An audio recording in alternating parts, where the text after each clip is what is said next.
So next question is, consider the following statements. Capitulum is a racemose type of inflorescence. Exile placentation is found in Asclepiadaceae and Scythium type of inflorescence is found in all type of the members of Euphorbiaceae. बहुत easy question है.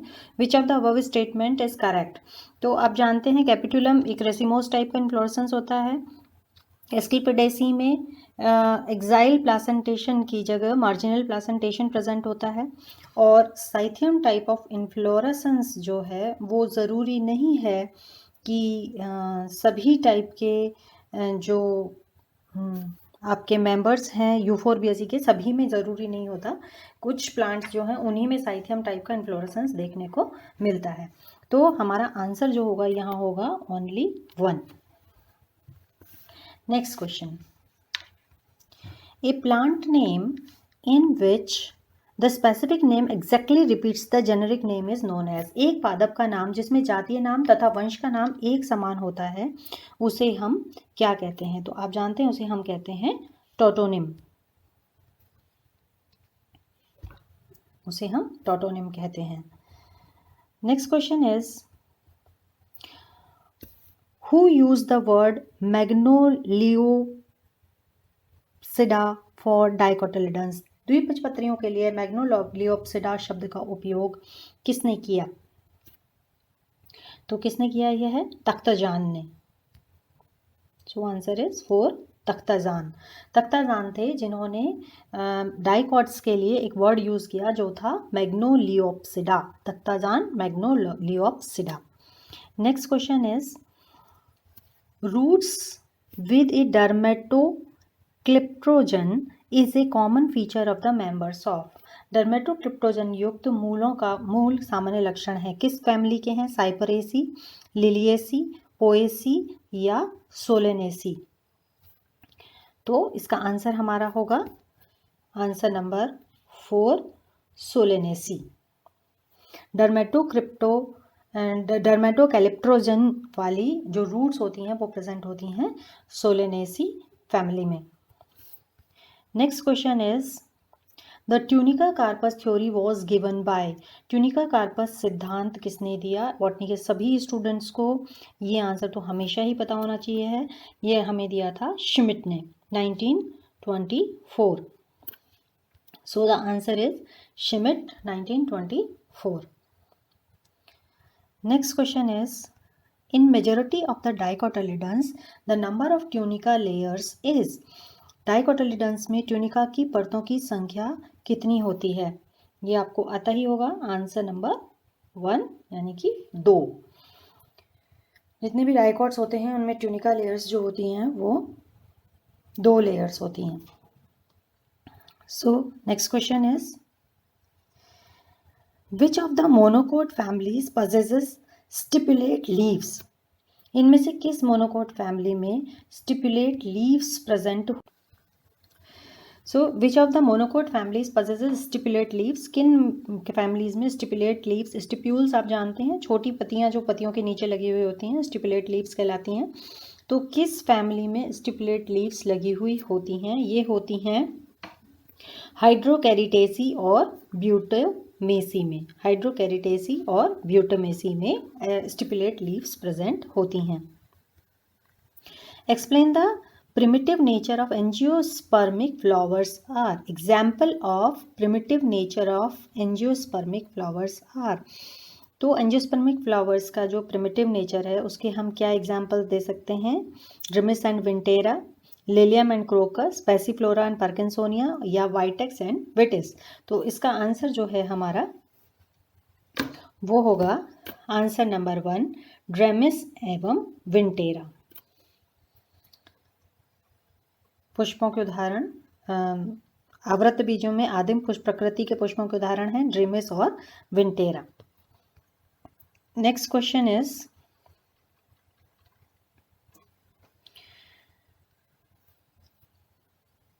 कंड्यूप्लिकेटली folded leaves like carpels are found in. समंतवर्लित प्रकार के मुड़े पर्ण सदृश अंडप किसमें पाए जाते हैं? तो समंतवर्लित प्रकार के मुड़े हुए पर्ण सदृश अंडप किसमें पाए जाते हैं? तो कुकुरबिटा में, कस्कुटा में, डेरिस में या ड्रिमिस में? तो इसका आंसर होगा ड्रिमिस में।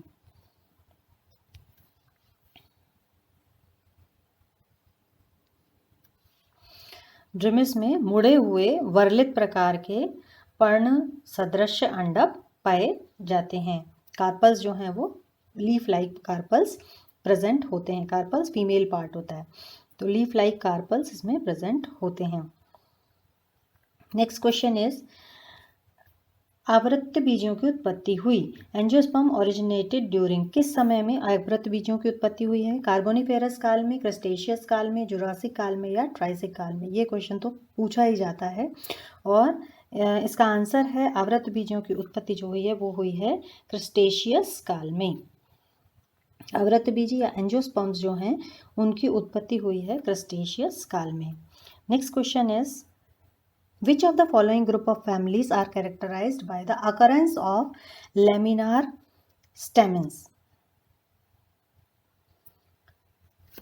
निम्नलिखित में से पर्णफलकीय पुंकेसरों का पाया जाना किस कुल समूह की विशिष्टता है? निम्न में से पर्णफलकीय पुंकेसरों का पाया जाना किस की विशेषता है? कैरियोफिलेसी, डेजिनेरिएसी तथा टिलिएसी। मैं आपको बिल्कुल सही वाला आंसर बताती हूँ ताकि आपको वही याद रहे और कोई कन्फ्यूज़न ना हो। तो इसका जो आंसर है वो है आंसर नंबर 2, निम्फिएसी, एस्ट्रोबेलिएसी और डिजिनेरिएसी। सो आंसर नंबर 2 किस में पाया जाएगा? Laminar stamens are present in Nymphaeaceae, this one, Nymphaeaceae, Austrobaileyaceae और Degeneriaceae. 87, which of the following is an example of primitive angiospermic flower? इनमें से कौन सा एक ऐसा एग्जाम्पल है जो प्रिमिटिव एंजियोस्पर्मिक फ्लावर का एग्जाम्पल है? आद्य आवृत्तबीजी पुष्प का उदाहरण कौन सा फ्लावर है? तो हमारे पास एग्जाम्पल है पॉलीगोनम, ट्राइपोगोन, यूरोक्लोआ और विंटेरा। तो हमारा जो आंसर है वो है विंटेरा। विंटेरा जो है उसे हम एक आद्य आवृत पुष्पी पादप कह सकते हैं ना, उस तरह का पुष्प पाया जाता है जो प्रिमिटिव कैरेक्टर्स अपने अंदर लिए हुए होता है। Next is, distal part of the apical meristem of root is. मूलों में शीर्षस्थ विभेजोतक का दूरस्थ भाग क्या होता है? मूलों में शीर्षस्थ विभेजोतक का दूरस्थ भाग क्या होता है? तो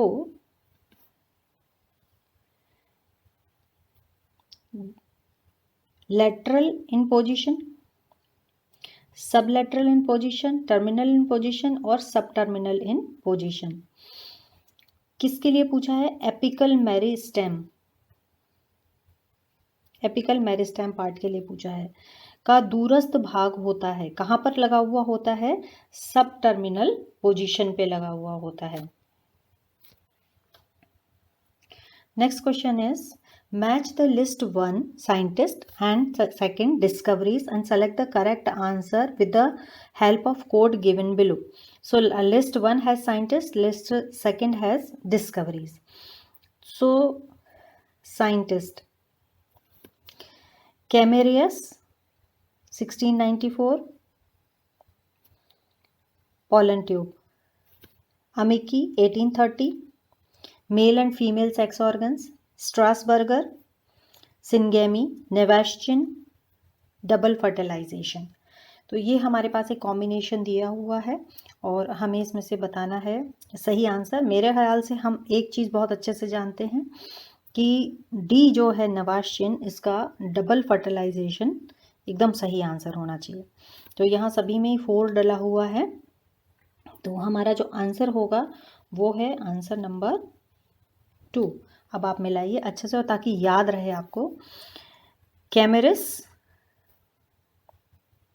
mail and female sex organs, Camerarius male and female sex organs, Amici pollen tube, Amici pollen tube, Strasburger, Syngami and Navaschin double fertilization.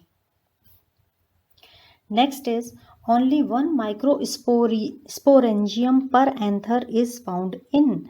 Her anther में एक परागकोश में केवल एक ही स्पोरेंजियम पाई जाती है. किस पौधे में ऐसा होता है? ओनली वन माइक्रोस्पोरेंजियम पर anther is found in.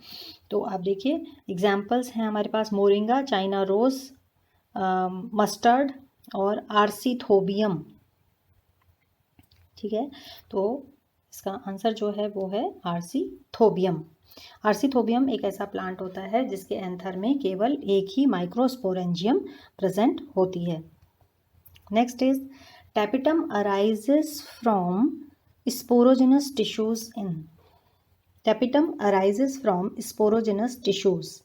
Sporogenous tissues से किस में टैपिटम का फॉर्मेशन? टैपिटम आप जानते हैं एक पोषण के लिए बनी हुई लेयर होती है.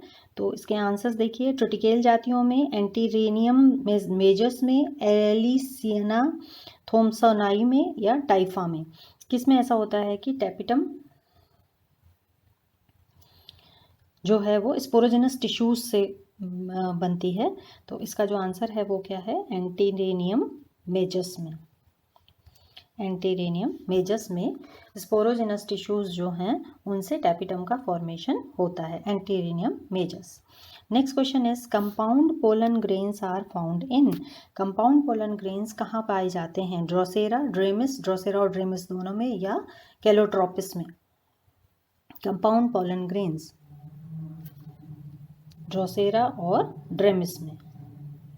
कंपाउंड पोलन ग्रेन्स जो हैं वो मिलते हैं ड्रोसेरा और ड्रेमिस दोनों में.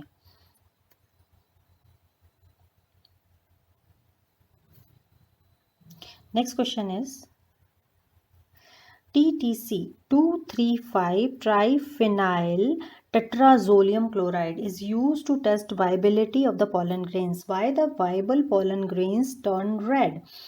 हम TTC का यूज़ करते हैं pollen grains के साथ. ये लाल क्यों हो जाते हैं? क्यों हो जाते हैं ये लाल? TTC is a red colored. Reduction of the TTC to the red dye formazone, oxidation of the TTC to red dye formazone, or pollen grain wall is stained with TTC. So ऐसा क्यों होता है? Because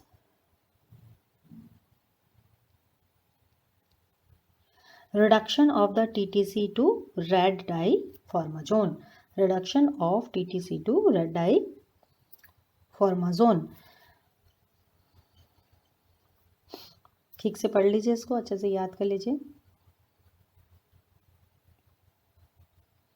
TTC डालने से जो pollen grains हैं वो red क्यों हो जाते हैं? क्योंकि TTC का अपचयन लाल रंग के वर्णक फॉर्माजोन में हो जाता है, या हम कह सकते हैं reduction of the TTC to the red dye फॉर्माजोन.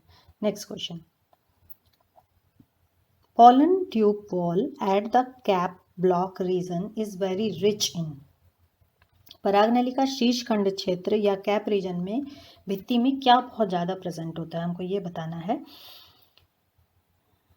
Pectin, cellulose, callose या पैक्टिन और सेल्यूलोज? तो हमारा आंसर है आंसर नंबर 1 पैक्टिन. काफ़ी मात्रा में पैक्टिन उसके अंदर, उस आगे का जो क्षेत्र होता है कैप एरिया जो होता है वहाँ पर पैक्टिन जो है वो काफ़ी अमाउंट में प्रेजेंट होता है. Next question is commercial castor oil is obtained from which part of the castor bean. जो कैस्टर ऑयल होता है, अरंडी का तेल होता है, वो किस पार्ट से हमको मिलता है? किस पार्ट से मिलता है भाई? आपको पता ही है ये तो. एंडोस्पर्म से, भ्रूणपोष से हमको कैस्टर ऑयल मिलता है. Endosperm. Next question is lever mechanism of entomophilous pollination is found in. किस में मिलती है? ग्रेजुएशन में आप सभी बच्चों ने इसको पढ़ा हुआ है कि लिवर मैकेनिज्म जो है वो किस में मिलती है? मिलती है साल्विया में, जिसमें आप देखते थे कि ऐसे पॉलन ग्रेन्स लगा हुआ होता था पत्ती के ऊपर. अगर कोई भी कीट आकर के बैठा है, ये लिवर से नीचे की तरफ दबता है और नीचे की तरफ दबने के बाद ये पॉलन ग्रेन्स जो हैं इसकी कमर पे बैठ गिर जाते हैं. कीट दूसरी जगह चला जाता है और इस तरह से पॉलिनेशन होता है। तो इसका आंसर जो है वो है साल्विया में। Next question is cleavage polyembryony arises during seed development is known as. Seed development के दौरान जो क्लीवेज पॉलीएम्ब्रियोनी पाई जाती है, cleavage polyembryony arises during seed development किस में पाई जाती है? ये पाई जाती है पोआ